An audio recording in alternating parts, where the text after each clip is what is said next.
What's going on, everybody? Welcome to Fantasy Football Over Analysis. Today we're continuing our series looking at the best and worst ADPs of the draft. Today we're looking over the best remaining late round picks in rounds 13 through 16. And at this point in the draft, we're getting into the range where kickers and defenses start coming into play. So we're going to go rapid fire with the skill positions and quarterback and tight end and figure out who we're going to be targeting with our remaining picks in the final rounds of the draft. In round 13, the three guys that are notable in this range are Baker Mayfield, Jonah Coleman, and Denzel Boston. Baker Mayfield has finished as a QB1 in each of the last three seasons, finishing as the QB12, the QB4, and the QB10. He's currently being drafted as QB19 right now, so I think that's a fantastic value on a late round quarterback that is easily going to outperform his ADP.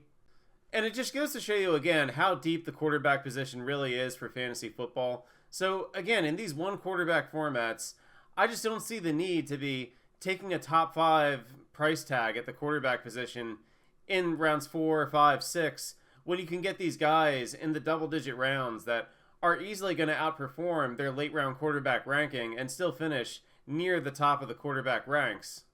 And then you have Jonah Coleman going at the 13-5, and the Denver backfield is going to be a frustrating mess between Coleman, RJ Harvey, and J.K. Dobbins, but Coleman comes in as the cheapest of the three right now, and with J.K. Dobbins, we've all seen the story play out with him so many times throughout the last 5 years. We know that Dobbins is not going to make it through a full NFL calendar. It's only a matter of when, not if, that he goes to the IR, and once he does, that's really going to open the door for a guy like Coleman to have a much more expanded role.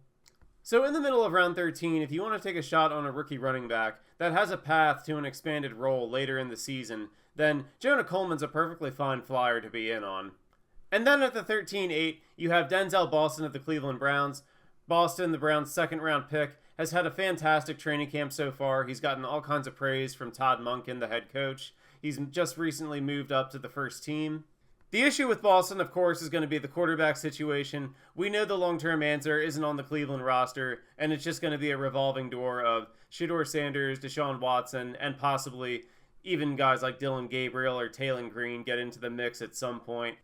But in the 13th round, to take a flyer on a guy with a second-round pick to his name that we know at the very least, even if the quarterback situation isn't great, he's going to be an offensive environment with a play caller like Todd Monken that can elevate some lesser guys.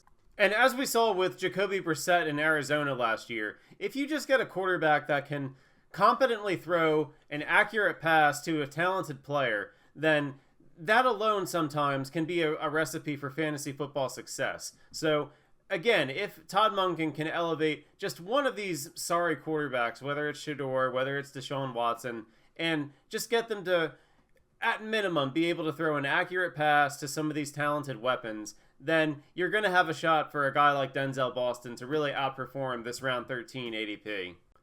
In round 14, the guys that we're going to have on our radar are Jalen Nailor, Juwan Johnson, Tank Bigsby, Omar Cooper Jr., Tyler Shough, and Stribling. With Jalen Nailor, he's got an opportunity to emerge as the wide receiver 1 for the Raiders in a pretty weak wide receiver room.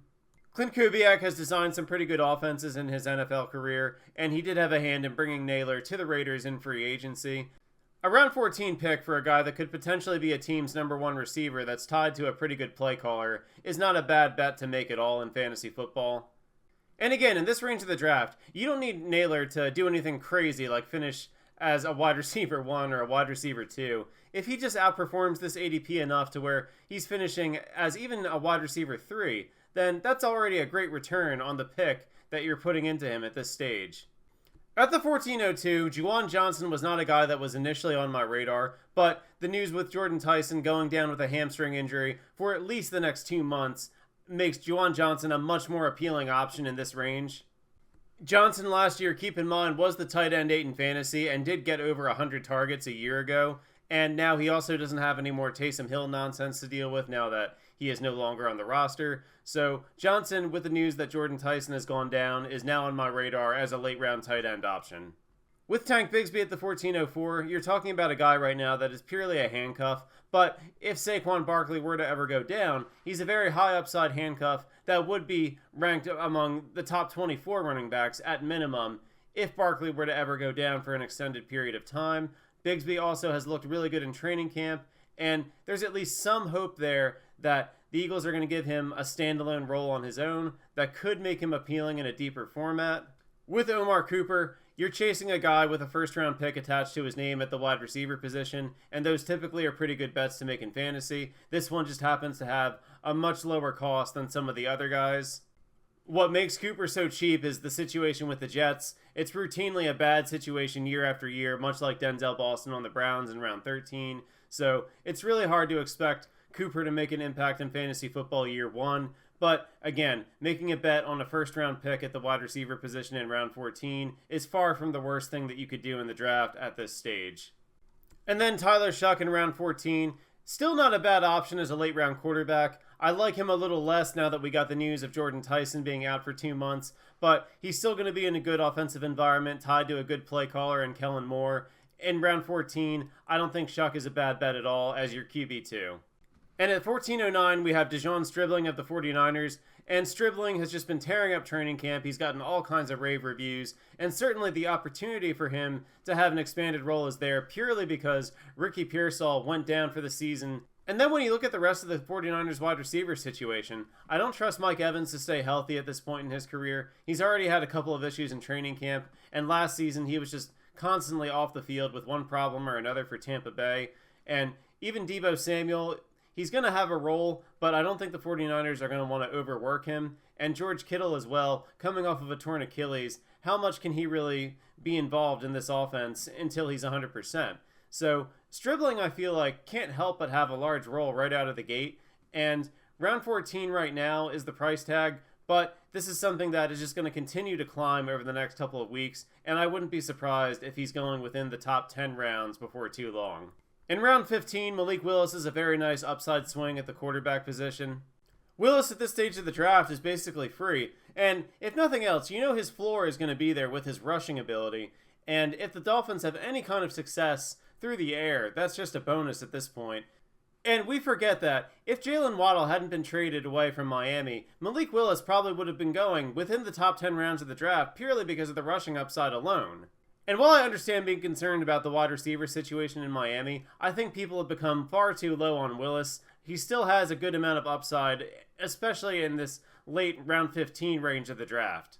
And the other guy in round 15 to keep an eye on is Mike Washington of the Raiders. And this is purely because look at the history of Clint Kubiak, the head coach and play caller there. Last season, Kubiak was hell-bent on the frustrating committee between Ken Walker and Zach Charbonnet. And even this year, he's spoken at times about wanting to have a multi-back system. And the Raiders even have sniffed around some veteran guys like Miles Sanders, James Robinson. So that tells me that Kubiak does not want to overload Ashton Jeanty with touches this season. So if Mike Washington, a guy that the Raiders just spent a 4th-round pick on, is any good at all, if he's ready to contribute in any way, shape, or form, there's a possibility here that he could get enough touches to have some kind of standalone value, or if the Raiders were to shut down Jeanty late in the season, then that would potentially open the door for Washington to have an even more expanded role down the stretch in the regular season. That's going to do it for this one, guys. So, in this stage of the draft, there's still a lot of guys here that can firmly outperform their ADPs. There's solid late-round quarterback options, there's late-round wide receivers and running backs on the table here that have paths to outperforming their draft positions, and there's also late-round tight ends on the board as well. And while none of these guys are must-have names, they're also guys that have ceilings that you want to be keeping an eye on in this range. What you don't want to be doing at this stage in the draft is wasting picks.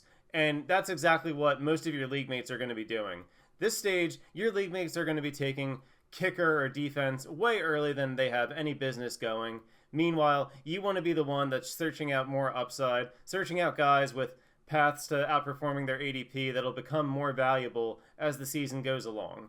But I thank you guys so much for watching. If you enjoyed the content, please consider leaving a like and subscribing. And we will be back on Monday to talk about some of our deep sleepers that currently aren't even being drafted within the first 16 rounds of most drafts.